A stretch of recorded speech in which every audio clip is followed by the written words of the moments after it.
প্রবাসে ফ্যামিলিদের সাথে কথা বলার পর প্রবাসীরা বসে বসে টিকটক দেখে, ফেসবুক দেখে, ইউটিউব চালায়, যার যেটা মন সেটা চালায়, বসে বসে মাঝে মাঝে ভিডিও বানায়, এই টাইম পাস করে, সময় শেষ নষ্ট করে। তো এই প্রবাসীদের জন্য কাজ যতটুকু, কাজ শেষ, কাজের পরে বাসায় আসে, কতক্ষণ মোবাইল টিপে, খাওয়া দাওয়া করে, গোসল করে, রান্না করে, রান্না করার পর আবার ডিউটি যাওয়া লাগে। আবার অনেক মানুষ আছে যে রান্না করে খাওয়া দাওয়া করার পর ঘুমায়, ঘুমানোর পরে সকালে উঠে ডিউটি যায়।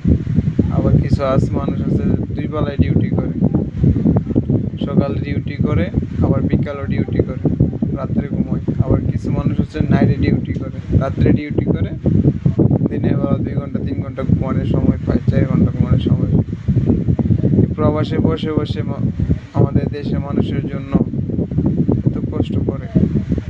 আসলে প্রবাসে না আসলে বুঝতাম না যে আসলে প্রবাসীদের যে কষ্টটা, এটা আসলে প্রবাসে না আসলে বুঝতাম না। আগে মনে করতাম যে প্রবাসীটা মনে আসলে সুখে আছে। তো প্রবাসে আসার পরে বুঝতে পারছি যে আসলে একটা প্রবাসী যে কতটা কষ্টটা থাকে। অনেক প্রবাসী আছে যে কাজের ডিউটির পরে না খায়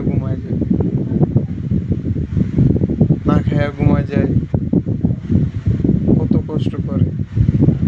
আর আমরা দেশে ছিলাম, তখন বুঝতাম না যে আসলে বিদেশিরা কত খানা না ভালো ভালো খানা খায়।